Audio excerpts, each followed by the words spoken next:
જૂનાગઢના ભેંસાણ તાલુકાના માલીડા ગામમાં ચૂંટણીનો બહિષ્કાર કરવા આવ્યો। માલીડા ગામની મહિલાઓ પાણી માટે દૂર દૂર જવું પડે છે ને રોડ રસ્તાઓ અનેકવાર રજૂઆતો કરવામાં આવી છતાં નિવારણ ન આવતા અંતે ગ્રામજનો દ્વારા ચૂંટણી બહિષ્કાર કરાવવામાં આવ્યો।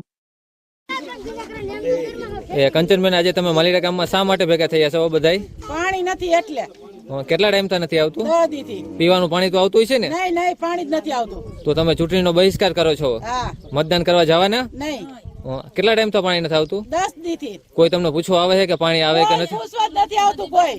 કોઈ નથી આવતું પૂછવા। ઠીક, એટલે કોઈ પૂછવા જ નથી આવતું? નહીં, કોઈ પૂછવા જ નથી આવતું। અમે પૂછવા જવું પડે। પાણીનું તમે પૂછો તો શું કહે તમને? અમારે પાણી આવતું નથી, અમને કોઈ પૂછવા નથી આવતું અને અમારા ગાઈડનું હમ પૂછવા જવું પડે। મતદાન તમે આ વખતે કરવાના છો? નહીં, કોઈ નથી કરવાનું। કોઈ ઉંમરવાદને મત દેવાના છો? નહીં, કોઈને નહીં। પાણી આવતું જ નથી, પીવાનું પાણી નથી? કેટલા ટાઈમ થી નથી આવતું બધાને? 10 દીથી પાણી નથી આવતું। વાડીમાં જાય તો વાડીમાં કેને ને કેવા જાવ, કોઈ ભરવા ન દેતા, વાડીમાં નથી ભરવા દેતા। વાડીમાં નથી ભરવા દેતા। પીવાનું નથી આવું ઘરે? કોઈ કઈ પૂછવા કે કઈ તમને કઈ જાણ? નહીં, કોઈ પૂછવા નથી આવતું ને કોઈ પાણી નથી દેતું અને તો હાલી હકતા નથી કે વાડીમાં જાય તો ભરવા દેતા। કોઈ અધિકારી કે કોઈ આવતું નથી તમારી પાસે? નહીં નહીં, કોઈ નથી આવતું। તો આજે તમે માલીડા ગામમાં ભેગા થયા છો, ભેંસાણ તાલુકાનું માલીડા ગામ, તો શા માટે ભેગા થયા છો? પાણી હાટું। તો મતદાન નથી દેવાનું થતું। કરીને દઈએ આમાં મતદાન। તો તમારું કેવું એવું છે કે જે લોકો તમને પાણી દેશે એ લોકોને તમે મતદાન દેશો? હા। નકર મતદાન તમે કરવાના નથી? નથી કરવાનું। પાણી કે અમારે 24 કલાક ખૂટવું ન જાય અહીંયા, એટલું પાણી જોઈએ અમારે અને મતદાન એને દેવામાં થાય છે। જે તમને પાણી દેશે એને તમે મતદાન દેશો? એને દેવું। અને જે અધિકારી તમારી સાથે મુલાકાત કરશે, વાત કરશે, તમારા પ્રશ્નનો ઉકેલ લાવશે એને તમે મતદાન કરશો ને? હા, એને મતદાન કરશું। બાકી નકર તમે મતદાન કરવાના છો? પાણી આવતું જ નથી ને ટૂંકમાં તમારું? આવતું નથી પાણી। પાણી હાવ નથી આવતું।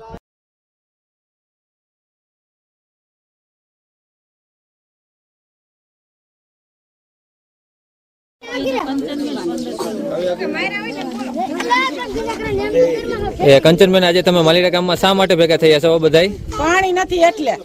કેટલા ટાઈમ થી નથી આવતું? 10 દીથી। પીવાનું પાણી તો આવતું છે ને? નહીં નહીં, પાણી જ નથી આવતું। તો તમે ચૂંટણીનો બહિષ્કાર કરો છો? હા। મતદાન કરવા જવાના? નહીં। કેટલા ટાઈમ તો પાણી નથી આવતું? 10 દીથી। કોઈ તમને પૂછવા આવે છે કે પાણી આવે કે નથી? પૂછવા જ નથી આવતું કોઈ। કોઈ નથી આવતું પૂછવા। ઠીક, એટલે કોઈ પૂછવા જ નથી આવતું? નહીં નહીં, કોઈ પૂછવા જ નથી આવતું। અમે પૂછવા જવું પડે। પાણીનું તમે પૂછો તો શું કહે તમને? અમારે પાણી આવતું નથી, અમને કોઈ પૂછવા નથી આવતું અને અમારા ગાઈડનું હમ પૂછવા જવું પડે। મતદાન તમે આ વખતે કરવાના છો? નહીં, કોઈ નથી કરવાનું। કોઈ ઉંમરવાદને મત દેવાના છો? નહીં, કોઈને નહીં। પાણી આવતું જ નથી, પીવાનું પાણી નથી? કેટલા ટાઈમ થી નથી આવતું બધાને? 10 દીથી પાણી નથી આવતું। વાડીમાં જાય તો વાડીમાં કેને ને કેવા જાવ, કોઈ ભરવા ન દેતા, વાડીમાં નથી ભરવા દેતા। વાડીમાં નથી ભરવા દેતા। પીવાનું નથી આવું ઘરે? કોઈ કઈ પૂછવા કે કઈ તમને કઈ જાણ? નહીં, કોઈ પૂછવા નથી આવતું ને કોઈ પાણી નથી દેતું અને તો હાલી હકતા નથી કે વાડીમાં જાય તો ભરવા દેતા। કોઈ અધિકારી કે કોઈ આવતું નથી તમારી પાસે? નહીં નહીં, કોઈ નથી આવતું। તો આજે તમે માલીડા ગામમાં ભેગા થયા છો, ભેંસાણ તાલુકાનું માલીડા ગામ, તો શા માટે ભેગા થયા છો? પાણી હાટું। તો મતદાન નથી દેવાનું થતું। કરીને દઈએ આમાં મતદાન। તો તમારું કેવું એવું છે કે જે લોકો તમને પાણી દેશે એ લોકોને તમે મતદાન દેશો? હા। નકર મતદાન તમે કરવાના નથી? નથી કરવાનું। પાણી કે અમારે 24 કલાક ખૂટવું ન જાય અહીંયા, એટલું પાણી જોઈએ અમારે અને મતદાન એને દેવામાં થાય છે। જે તમને પાણી દેશે એને તમે મતદાન દેશો? એને દેવું। અને જે અધિકારી તમારી સાથે મુલાકાત કરશે, વાત કરશે, તમારા પ્રશ્નનો ઉકેલ લાવશે એને તમે મતદાન કરશો ને? હા, એને મતદાન કરશું। બાકી નકર તમે મતદાન કરવાના છો? પાણી આવતું જ નથી ને ટૂંકમાં તમારું? આવતું નથી પાણી। પાણી હાવ નથી આવતું।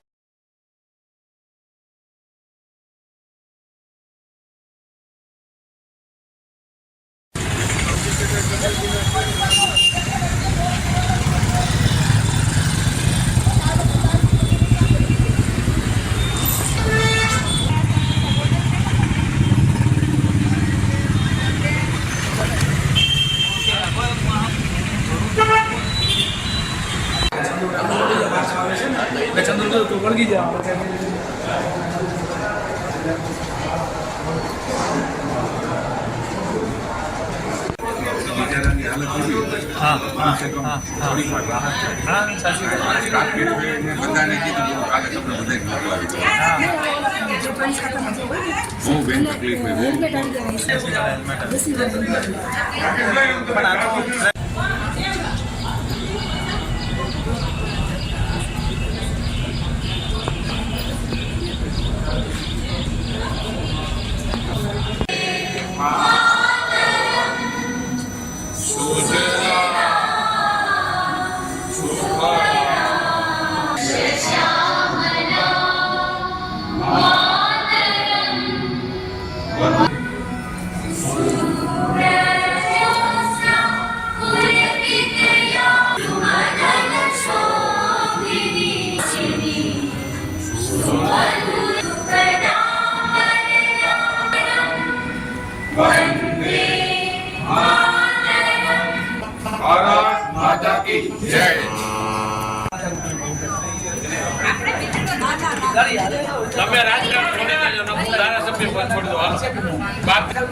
ભારત માતા કી જય.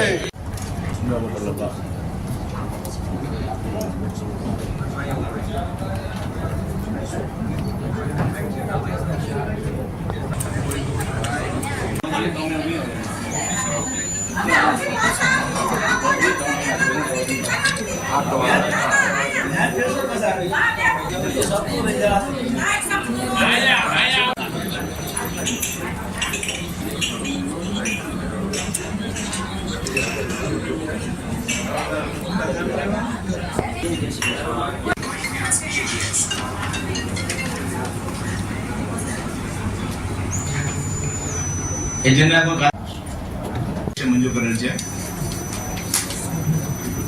ગત તારીખ 15/2/24 મને મીટિંગ મિનિટ્સ 12 લાખ હોય બરાબર તો સમજ સર્વનો મત જ હોય ને બહુમતી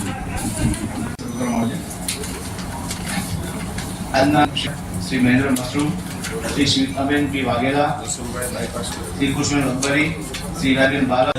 ચૂંટણી આચારસંહિતા જાવા 24 તારીખ 16/24 થી લોકસભા સમાજ ચૂંટણી 5 વિધાનસભાની બેઠક ચૂંટણી 2024 આદર્શ આચારસંહિતા તારીખ 16/24 ના અમલમાં આવેલ હોય જે આદર્શ આચાર અમલ કરવામાં આવશે જે જાણે લઈ કોઈ એજન્ડા હોય મીટિંગ ની પૂર્ણ કરવામાં આવશે.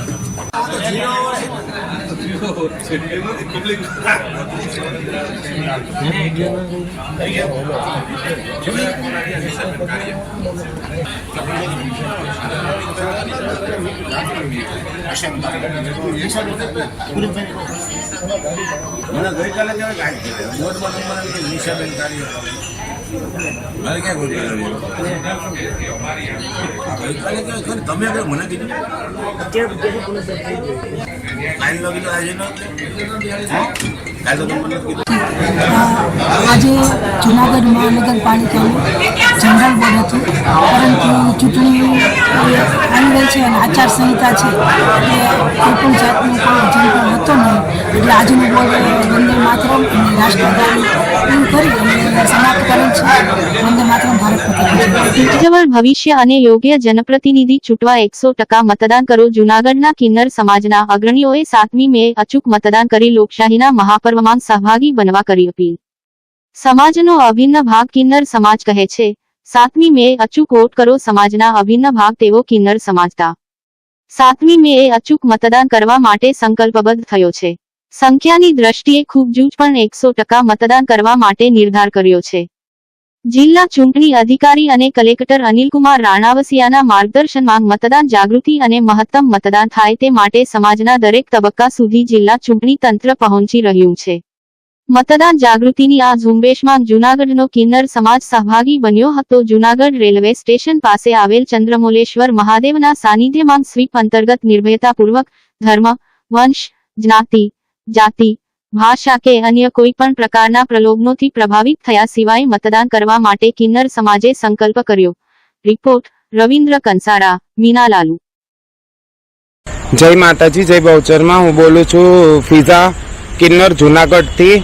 હું અને મારી ટીમ અમે લોકો અહીં જુનાગઢના રહેવાસી છીએ અને અમે લોકો પોતે પણ મતદાન કરવા જવાના છીએ. તો જાહેર જનતાને એવું કહેવાનું કે તમે લોકો મતદાન કેમ ન કરી શકો?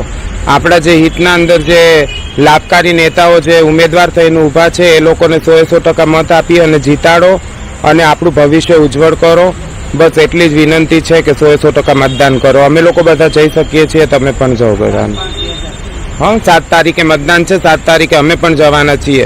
મારી વિનંતી છે કે બધા 100% મતદાન કરો, ભલે ગમે તે પક્ષમાં કરો. આપણા માટે જે કંઈ લાભકારી હોય એ લોકો માટે મતદાન કરો. જય માતાજી. હું જુનાગઢ કિન્નર સમાજના નીલુમાસી અને મારી ટીમ આજે આગામી તારીખ 7 તારીખે લોકશાહીનો પર્વ એવો આપણો મતદાનનો દિવસ છે. તો હું જુનાગઢની જાહેર જનતાને નિવેદન કરું છું કે આપ આ પર્વનો લાભ લઈ અને 100% મતદાન કરી અને લાભ લ્યો અને જે આપના હિતકારી જે ઉમેદવાર હોય એમને આપનો કિંમતી ને પવિત્ર મત આપી અને એમને વિજય બનાવો. અને અમે લોકો તો મતદાન કરવાના છીએ જ. તો હું જુનાગઢની જનતાને એક જ મેસેજ કરું છું કે 100% મતદાન કરી અને આપનો લોકશાહીનો પર્વ ઉજવશું. જય માતાજી. જૂનાગઢ લોકસભાના ઉમેદવારોની ફોર્મની ચકાસણી પૂર્ણ. 26 માંથી 22 ફોર્મ માન્ય રાખવામાં આવ્યા. કુલ ઉમેદવાર 15 નોંધાયા. ભાજપ કોંગ્રેસના 2 ડમી ફોર્મ રદ કરાયા. ભાજપ અને કોંગ્રેસ વચ્ચે સીધી ટક્કર. Bhajpa, Congress, BSP, right to recall અને અપક્ષ વચ્ચે જંગ. શાંતિપૂર્ણ માહોલમાં ફોર્મ ચકાસણી પૂર્ણ. જૂનાગઢ લોકસભાના ઉમેદવારોની ફોર્મની ચકાસણી પૂર્ણ.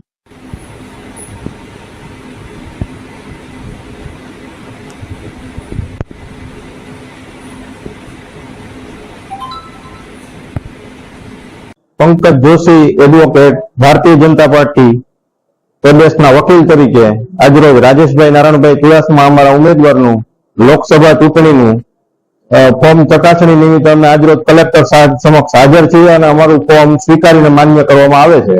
હવે આગામી આ ચૂંટણીમાં ફોર્મ ચકાસણીની પ્રક્રિયા પરિપૂર્ણ કરવામાં આવેલ છે. જય હિન્દ, જય ભારત. લોકસભા સીટ માટે 12 તારીખથી લઈને 19 તારીખ સુધીમાં 26 ફોર્મ રજૂ થયા હતા. અલગ અલગ 17 જેટલા ઉમેદવારો તરફથી. એની જે સ્ક્રુટિની હોય એ આજે સવારે 11 વાગે કરવામાં આવી અને એ બાબતે 26 માંથી 4 ફોર્મ અમાન્ય રહ્યા છે અને 22 ફોર્મ માન્ય રહ્યા છે અને કુલ 15 જેટલા ઉમેદવાર જે છે એના આમાં ફોર્મ માન્ય થયા છે. હવે આગળની જે અમારી પ્રક્રિયા છે એ મુજબ આ જે 15 ઉમેદવારોના ફોર્મ માન્ય રહ્યા છે એ 22 તારીખે 3 વાગ્યા સુધી જો એમને પોતાનું ફોર્મ પરત ખેંચવું હોય તો એ પરત ખેંચી શકે છે અને ત્યારબાદ જે હરીફ ઉમેદવારોની જે યાદી હશે એના પછી તાત્કાલિક તૈયાર કરવામાં આવશે અને પછી જે બેલેટ પેપર છે, પોસ્ટલ બેલેટ છે એ તમામની તૈયારી શરૂ કરી દેવામાં આવશે. આજે વિધવા પુત્રીના લગ્ન. ભવનાથ રોડ પર આવેલ બાલનાથ મહાદેવ મંદિરે આજે વિધવા પુત્રીના લગ્ન કરી આપવામાં આવેલ. સાસુ સસરાએ વહુના મા બાપ બની દીકરીના પુનઃલગ્ન કરી આપેલ. જૂનાગઢ સમસ્ત હિન્દુ ધોબી સમાજ યુવક મંડળ દ્વારા ધોબી સમાજના અનિલભાઈ કાંતિભાઈ વાજા ટીંબાવાડી તેમના સુપુત્ર વિપુલનું 4 વર્ષ પહેલા કેન્સર થતા અવસાન થયેલ તેમના પત્ની નીતાબેન સાથે 2 નાની દીકરીઓને સસરા અનિલભાઈએ સાચવી દીકરીની જેમ રાખી આજ સુધી અનિલભાઈ સસરા હતા પરંતુ આજે મા બાપ બની નીતાબેનના ધામે ધૂમે પુનઃ લગ્ન કરી આપેલ. કરિયાવર સાથે સોનાનું દાન કરી આપેલ. તળાજા મુકામે રહેતા ધોબી પંકજભાઈ સાથે હાર તોરા કરી લગ્ન ગ્રંથિથી બંધાયેલ. આ પ્રસંગે સત્યમ સેવા યુવક મંડળના પ્રમુખ મનસુખભાઈ વાજા, ટ્રસ્ટી પ્રગેશભાઈ વાજા, ધોબી સમાજના જૂનાગઢના પ્રમુખ મનસુખભાઈ સોલંકી, 84 ધોબી સમાજના ટ્રસ્ટી અશોકભાઈ પરમાર તથા અન્ય ટ્રસ્ટીગણ સમાજના આગેવાન શ્રીઓએ હાજરી આપી નવદંપતીને આશીર્વાદ આપેલ. ગોર મહારાજના મંત્રોચ્ચાર સાથે હસ્તમેળાપ થયેલ તથા રાજકીય આગેવાન જેઠાભાઈ પાનેરા ખાસ ઉપસ્થિત રહી આશીર્વાદ આપેલ. આગેવાન શ્રી પરશુરામભાઈ ચૌહાણ, છોટુભાઈ વાજા, અલ્પેશભાઈ પરમાર, જયંતિભાઈ બ્રહ્માણી, અશોકભાઈ વાજા, રોનકભાઈ વાજા, અરુણભાઈ પરમાર, રમેશભાઈ પરમાર તથા અન્ય આગેવાન શ્રી હાજર રહેલ વિમલભાઈ ચૌહાણ દ્વારકા ધોબી સમાજના પ્રમુખ રાજેશભાઈ કેવાજા, જુનાગઢ અરવિંદભાઈ રાઠોડ તેમજ પોરબંદર જયંતિભાઈ જીવનભાઈ વાળા નર્મદાબેન જે દીકરીના માતા પિતા છે. ઈશ્વરભાઈ પરમાર એડવોકેટ માંગરોળ અશોકભાઈ સોલંકી વડોદરા સાથે તળાજા ધોબી સમાજના આગેવાન શ્રીઓએ હાજર રહી નવદંપતિ આશીર્વાદ આપેલ. હસ્તક પ્રગેશભાઈ વાજા, જુનાગઢ. લોકસભા ચૂંટણી 2024માં ગુજરાતમાં 7 મેના દિવસે મતદાન થવાનું છે અને એ મતદાનમાં જુનાગઢ જિલ્લામાંથી વધુમાં વધુ લોકો આ મતદાનના દિવસે બહાર આવે અને મતદાન કરે એની જાગૃતિના ભાગરૂપે આજે અમે માંગરોળ બંદર ખાતે જે માછીમાર ભાઈઓ અને બહેનો છે એમના સાથ સહકારથી બોટ ઉપર જઈ અને દરિયામાં અમે ગયા અને માછીમાર કમ્યુનિટીમાં અને આસપાસના લોકોમાં મતદાન માટેની જાગૃતિ આવે એનો એક કાર્યક્રમ આયોજિત કર્યો હતો. ખૂબ મોટી સંખ્યામાં આમાં સ્થાનિક લોકો પણ અમારી સાથે જોડાયા હતા. અમે તમામને વિનંતી કરી છે કે મતદાનના દિવસે પોતાના જે બિઝી શેડ્યુલમાંથી 10 થી 15 મિનિટનો ટાઈમ કાઢી અને દિવસે મતદાન કરે. ભાઈઓ તો મતદાન કરે પણ સાથે સાથે પોતાના ઘરમાં જે બહેનો છે એમને પણ મતદાન કરવા માટે પ્રોત્સાહિત કરે એવી ખાસ અપીલ કરી છે. જેથી લોકશાહીના પર્વમાં વધુમાં વધુ લોકોની ભાગીદારી થઈ અને લોકશાહી મજબૂત બને એવા આ પ્રયાસો અમે હાથ ધર્યા છે.